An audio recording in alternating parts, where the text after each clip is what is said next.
Well, Mike, the word says that Jerusalem is the apple of Yah's eye.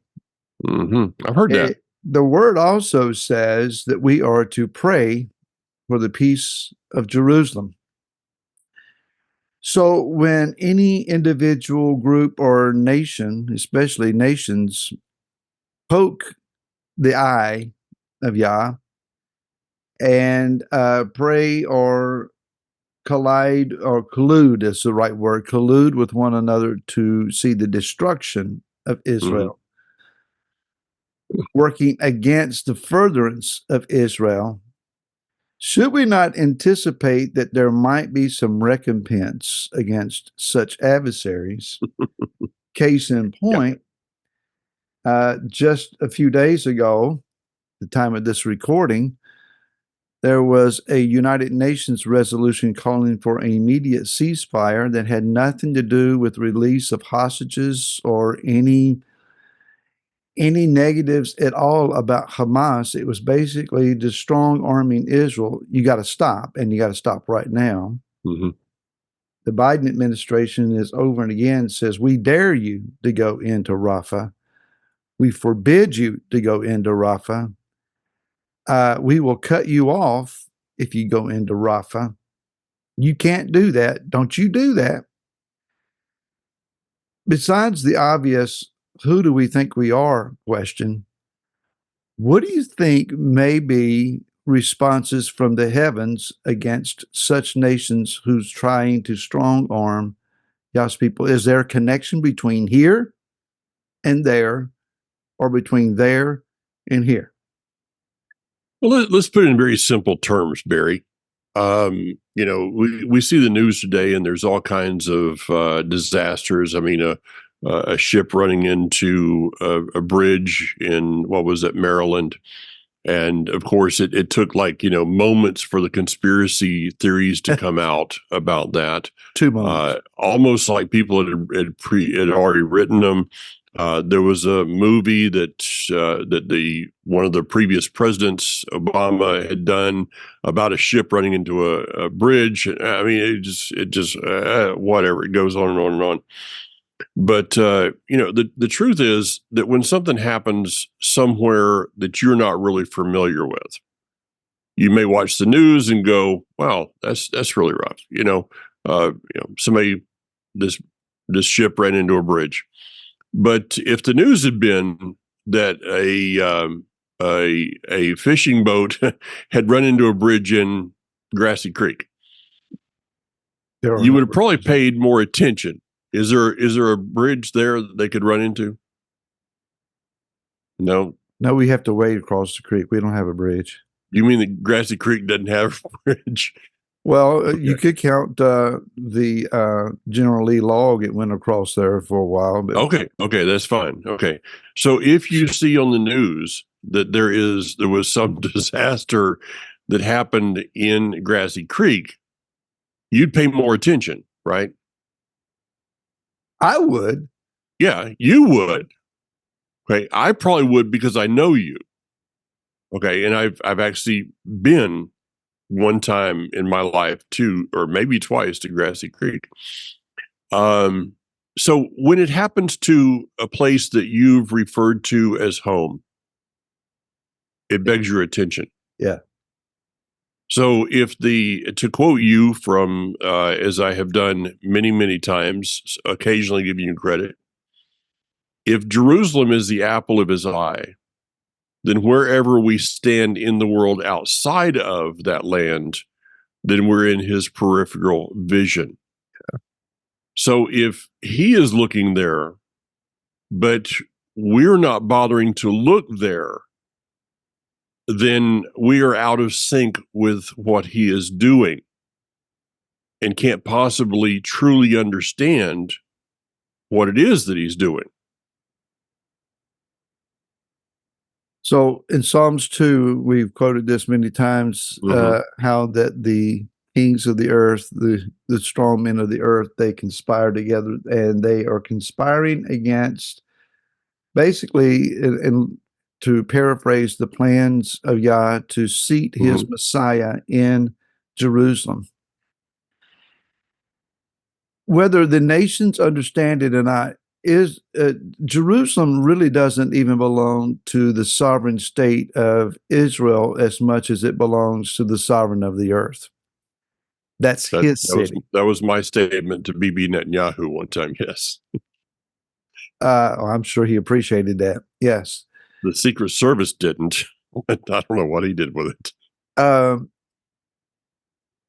Jerusalem is the city he has great plans for. It will be the capital of the earth. In that day, Israel, under the reign of Messiah, will be the lone single superpower in the earth. Mm-hmm. United States, Russia, China, any other nation will no longer be considered superpowers. They will be vassal states of Israel. And they better bring tribute to the king and kiss his hand, lest he be angry with them. And he will rule them with a rod of iron. And it will no longer be any Congress or government or parliament sending demands and coercive words to Jerusalem in that day. They dare not. Yeah. The thing is, Mike, what do we do as citizens of nations who refuse to acknowledge their need of assisting Israel? Well, there's two parts here. One is, what do we do? Obviously, we vote, but even voting doesn't necessarily indicate that something would change, even if you change parties. If one party is voted out and another party is voted in, we're not guaranteed any necessary change diplomatically between ourselves and Israel. True. But then what does Israel do? Does Israel finally say, take your support and do something else with it, put it somewhere where we don't care, and we will stand alone with our sovereign king in the heavens and trust him? Is that a possibility? Will we see that in our day? Well, I would pray so. I've got in real trouble. Well, I've gotten in trouble a lot of times, but how many times today? Yeah, I know. So far, I'm doing okay. But I got in real trouble one time. I lost a number of supporters by saying this, that we should be praying that America does not stand with Israel. Now, I know that, some people may be going a little apoplectic on that, but the truth is that Israel needs to stand by themselves, because in the standing by themselves, they will understand who is actually standing with them.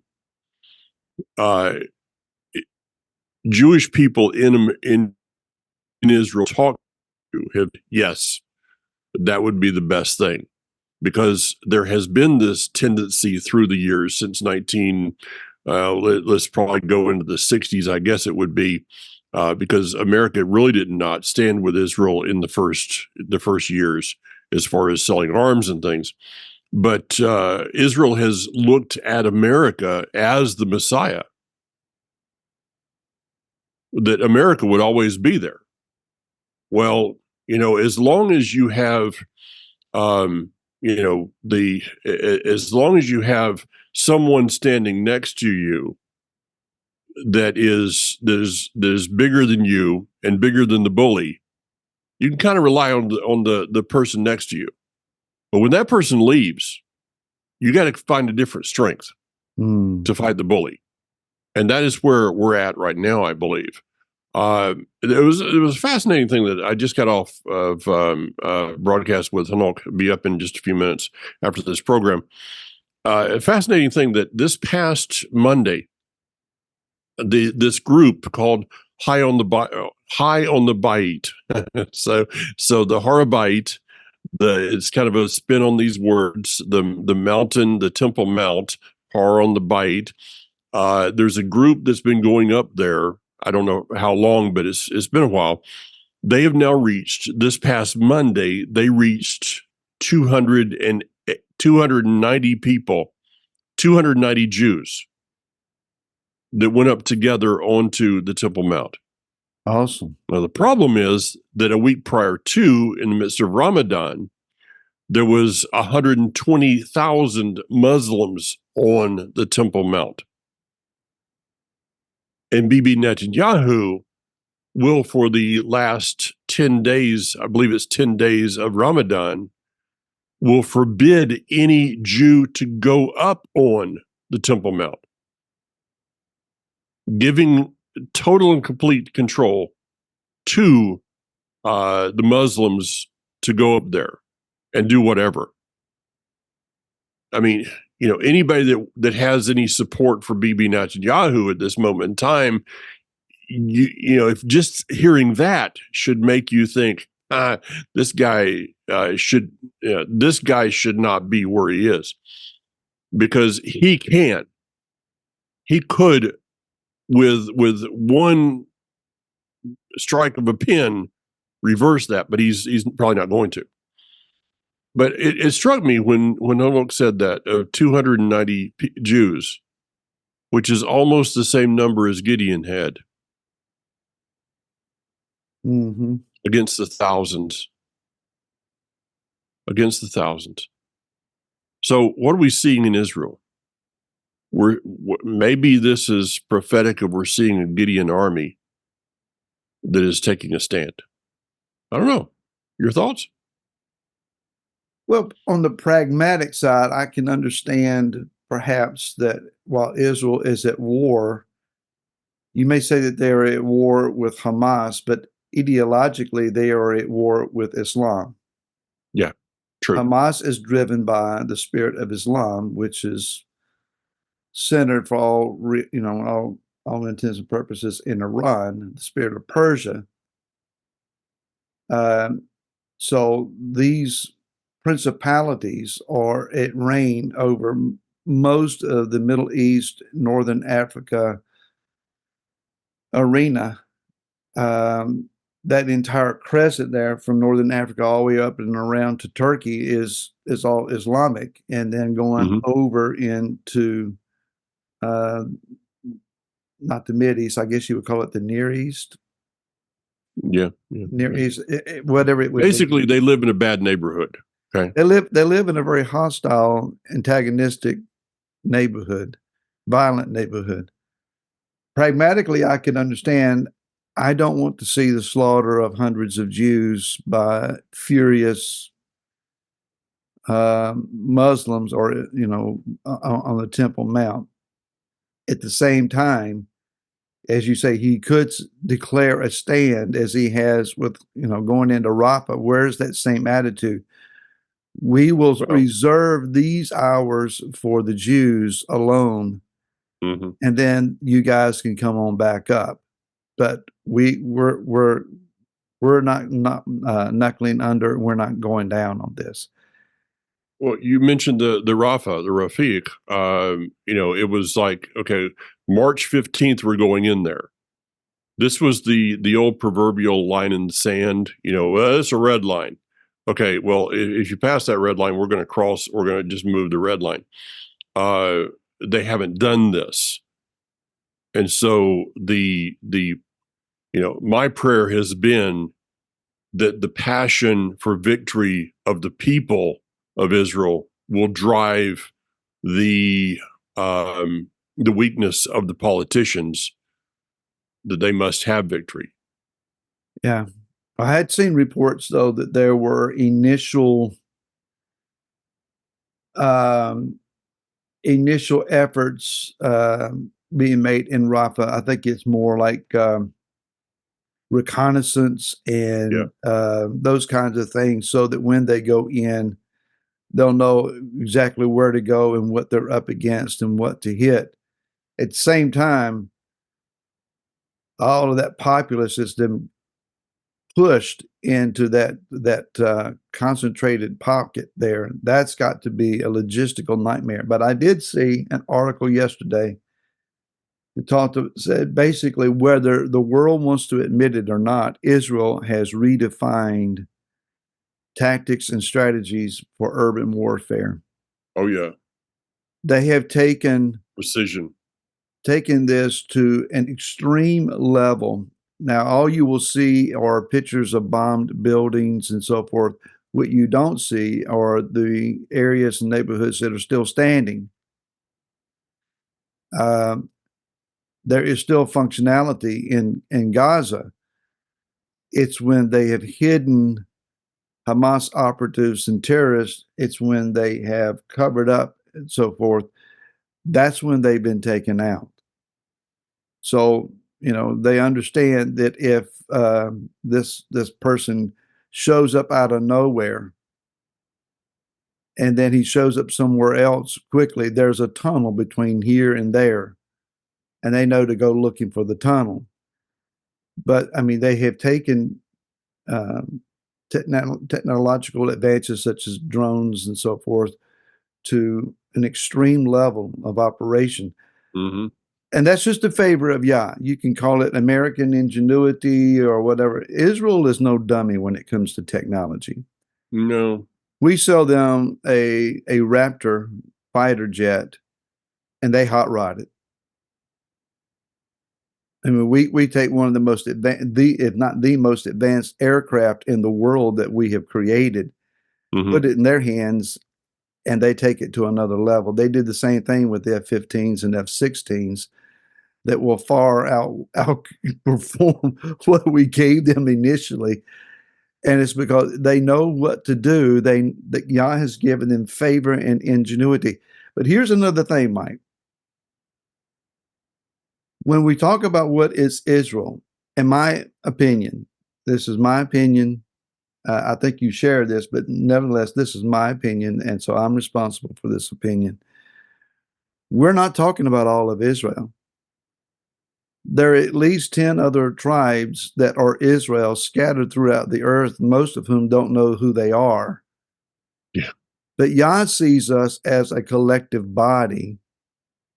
And what is going on with literally our tribal brothers, the tribe of Yehuda, the tribe of Benjamin, and portions of Levi, they are putting up a fight that the world did not anticipate could be done. And they're doing it at a level and a skill that leaves everyone else taking a few steps backwards and scratching their heads and asking, how did they do that? The vast majority of this people are scattered over the earth. Are the same plans of the enemy that are designed for those that are living within the land, dwelling in the land, taking the land to a higher place, Israel? Are they not also making the same designs for us wherever we may be scattered in the earth? I would say so, yes. That what happens to Israel will happen to Israel. What happens to the land? Yeah. What happens to those of Israel who are in the land of Israel will happen outside. And we need to be cognizant of that. And, for the most part, still the lost, quote unquote, lost tribes, and the Yah has never really lost anything, but the lost tribes are still lost. Because, as you said, there are people that I think are of that spiritually. I'm not talking physically here, but spiritually of the lost tribes. Yeshua said, I have come but for the lost sheep of the house of Israel. And so there's many people, multitude of people out there that don't know who they are yet. They're living in exile and don't know they're in exile. But then there's a group of people that have come to the awakening that they are part of Israel, but are still lost as far as not having a desire to go home. Interesting, Barry. I just was talking to Hanok about this. And I know people can go to the Israel Update and listen, but this gives a different perspective. Hanok and I share a number of things in common that are just strange that we would have come to the same conclusions, not knowing each other, but just kind of, walking his path and my path out. And one of those is the holiday of Purim.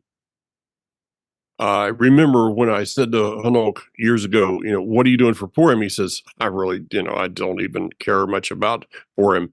And I was like, wow, neither do I. Never have been able to get excited about it. Probably because I don't like costume parties, but that's another subject. I've seen you in costume, so yeah. Well, I know, but just occasionally. But the whole Purim message just never really spoke to me. And then Hanok today put it in perspective that I can understand. That Purim happened 100 years after the declaration that the Jews living in Babylon could go home. The amazing books, we see in Nehemiah, the rebuilding of the temple, the purifying, all of that happened. And then you've got this group of Jews 100 years later that still don't care a rip about the land of Israel and their home, but have instead made Babylon or wherever they're Persia home.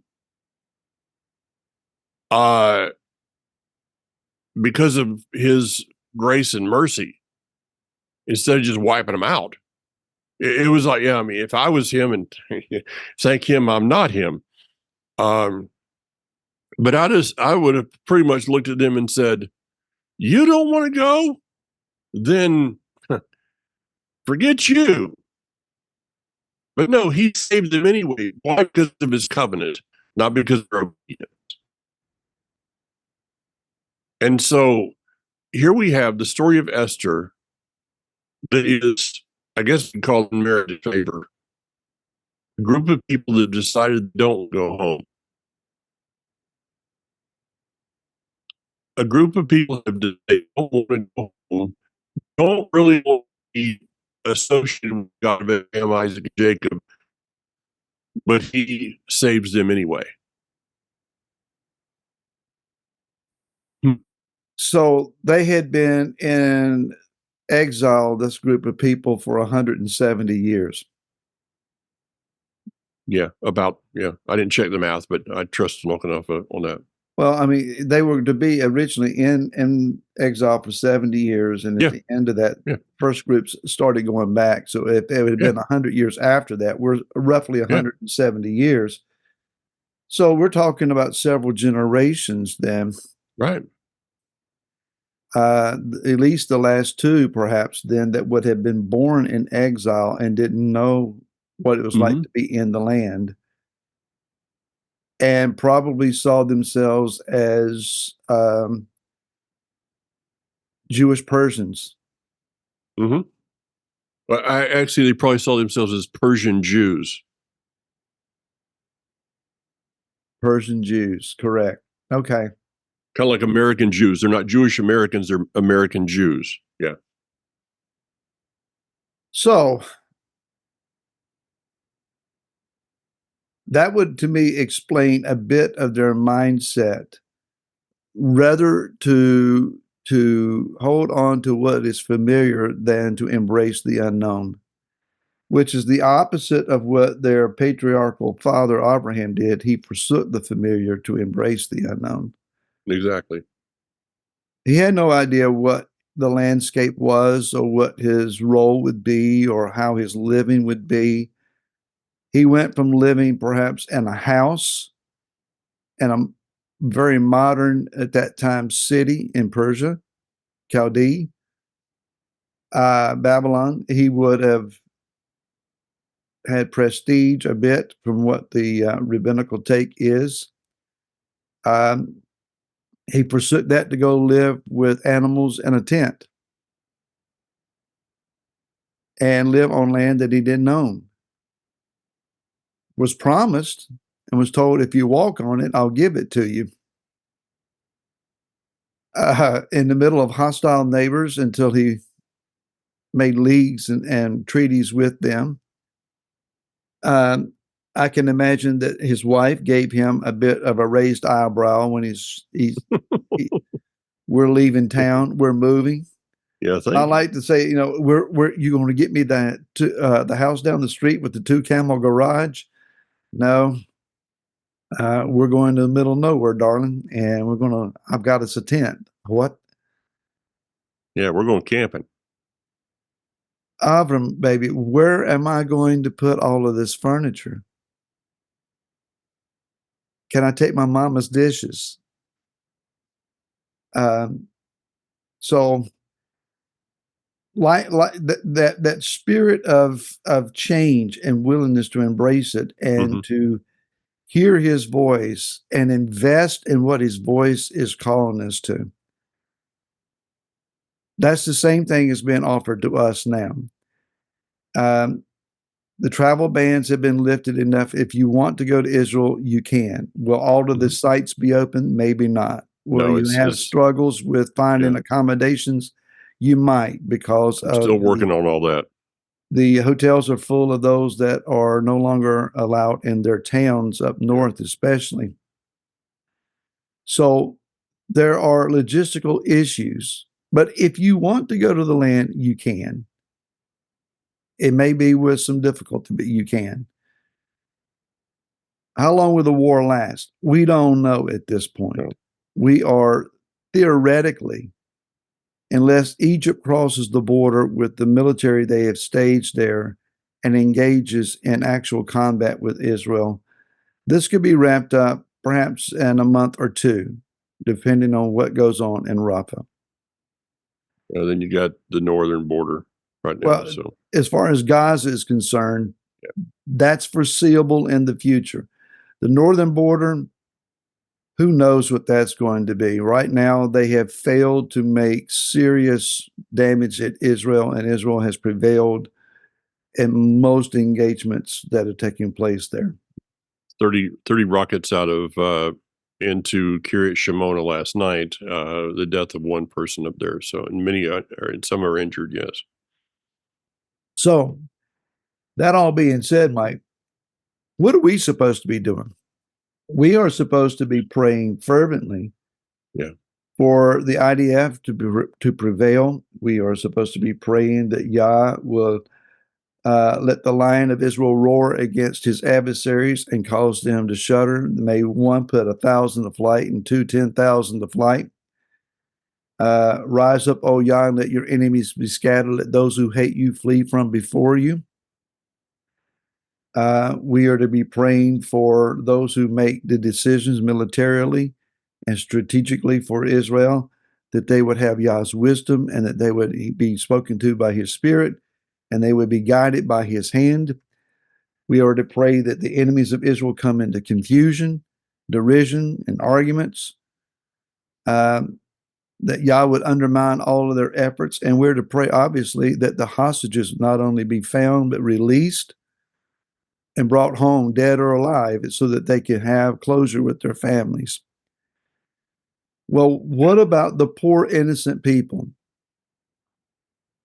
I saw an article where I think it's a senator from North Carolina, if I'm not mistaken, put out a statement that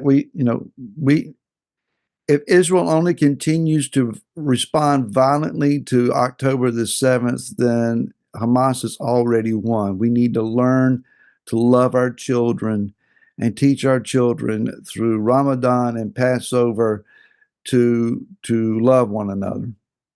Yeah, we do have idiots in this state.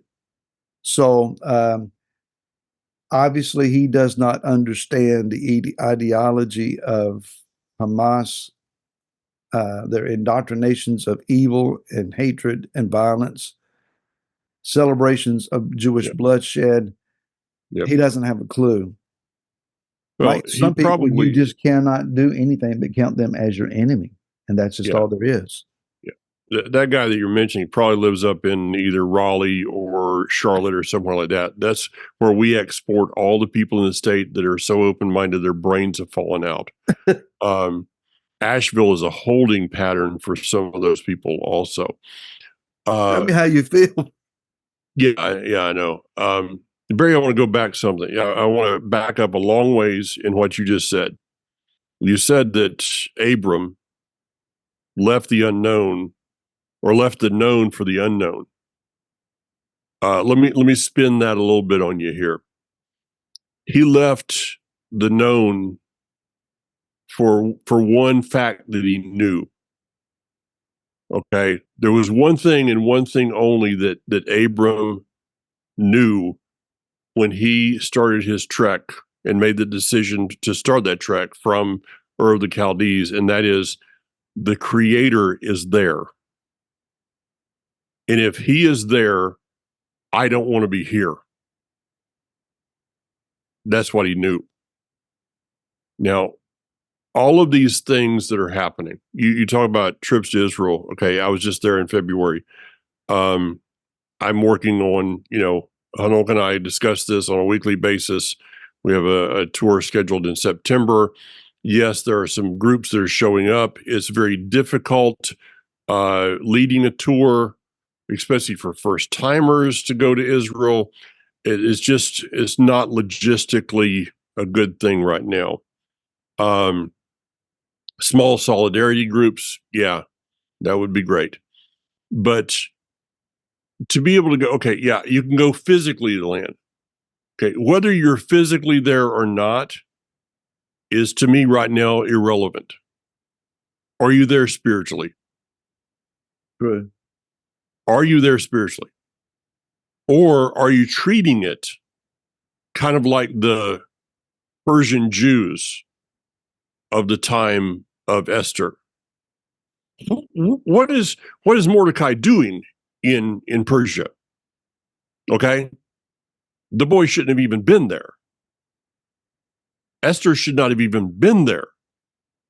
That book, and maybe we're onto something, Barry, because they're in the Dead Sea Scrolls. They found copies of every book except for Esther. I didn't know that. Yeah, I think that is. I'd have to check, but I believe that they found a copy of every book except for Esther. So is that? I'm going to run this by somebody. Is that basically saying to the people, if you forget about me, I'm going to forget about you?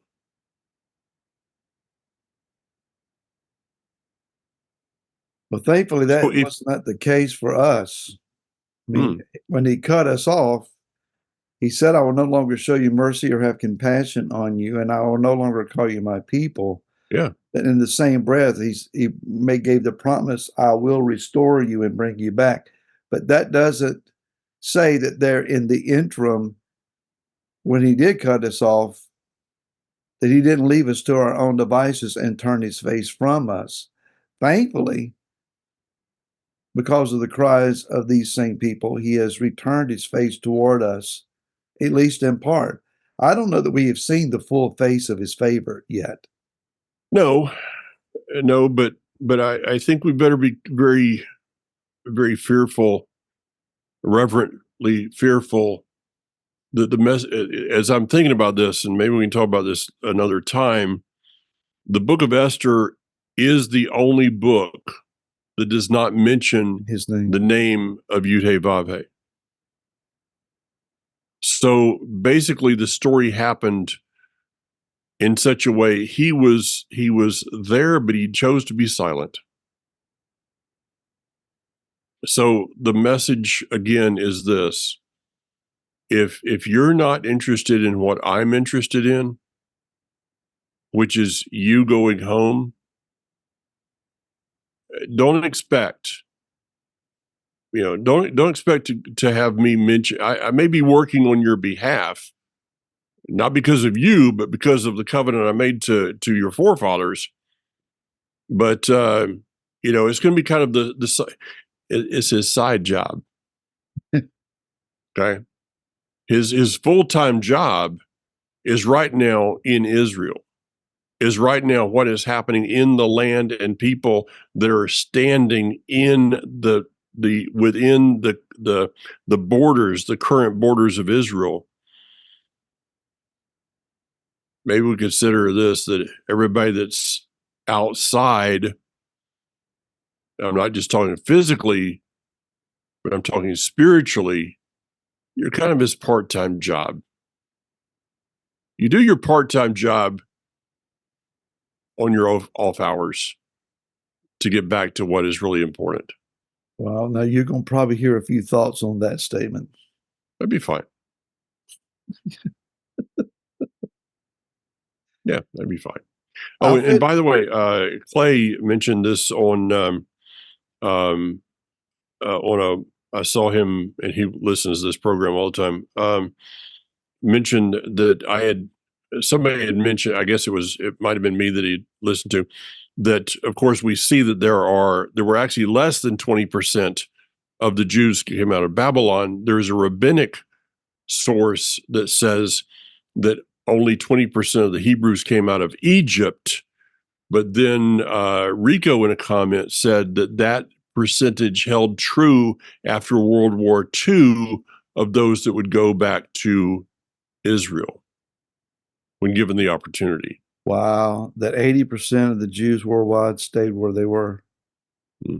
Or found other places to go. America in particular.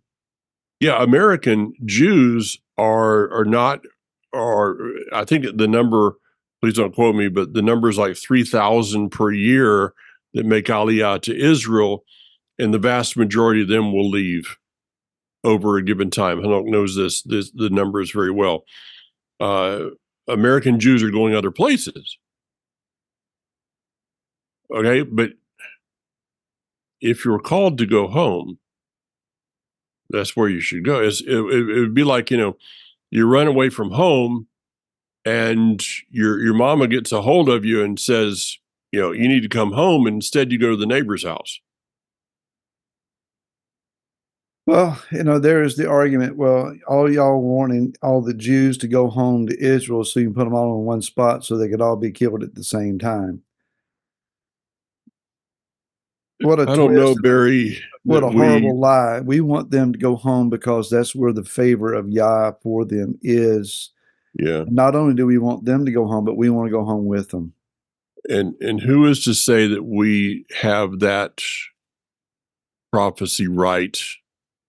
That whole thing of, I mean, when you say that a third of Jerusalem will be destroyed, I can't remember the numbers there, but I'll run with that. 14. Okay, so a third will be killed. So whatever the number is, who says that? That's the Jews. Okay, there's 4 quarters in Jerusalem. There's the Jewish quarter, the Muslim quarter, the Christian quarter, and the Armenian quarter. Half of the people just go into exile, and the remnant shall not be cut off.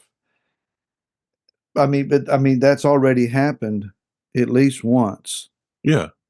So who's to say that we have that prophecy right? I mean, I'm talking to a lot of people that used to believe in the pre-tribulation rapture, right? Saying, and by the way, it wasn't that long ago that many of you were at the store buying dye for eggs. Okay. So, I mean, you're getting your little Cadbury eggs and your bunny rabbits and, so, I mean, think about this, Barry. We taught our children to eat the ears off a rabbit.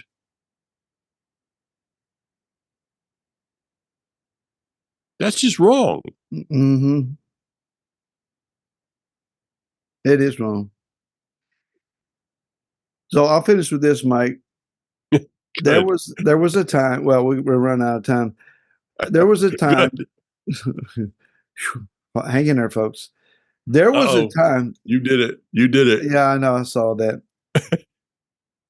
There was a time earlier on in this road that we're walking on now, where the drive was how to get home to Israel and convince the rabbinical court to allow us to stay. Mm-hmm. How to make Aliyah. That has since, in long terms, subsided, and no one's really talking about that so much anymore. Laura and I have paid off our home here. We have put some work into the house. I've planted some stuff outside. We are made some, some investment in our home and that kind of thing. And I'm comfortable here. I like this house. I like living here with my wife. I like having my grandchildren within easy drivable distance on either side of us. I love the people that we're with. I love what Yah has called us to do. But I cannot become so infatuated and consumed by all that is good for me here that I lose sight of the fact my destiny is in the land of Israel. There is a place, and it's not necessarily that it will be with a house already there and fully furnished, and all I have to do is just walk in. I may have to take a pick and a shovel and go dig a home out of the dirt. But there is a place in the land that Yah has destined for me, for mine. And that's where my ultimate dream and hope is, that in the kingdom, at least, if not shortly beforehand, there will be an open door and a way made. And then I will have to make a choice. Do I retain what is been good for me, or seize what is best for me? I guess it comes down to a old song from the 80s, I think it was, early 90s maybe, by Don Moen. I want to be where you are, standing in your presence. Mm-hmm. It's a good song then. It's a pretty good song now. Yeah. Yeah. The reason to be there is because he's there. The reason to look toward that land today is because that's where his eyes are looking. That's where they are. So let's look to the same place. So thank you for watching today.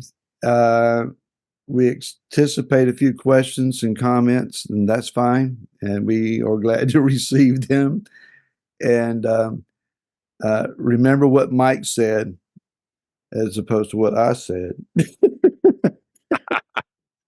Yeah. No. Right. And we look forward to seeing you again next week. So until then, shalom, Mike. See ya.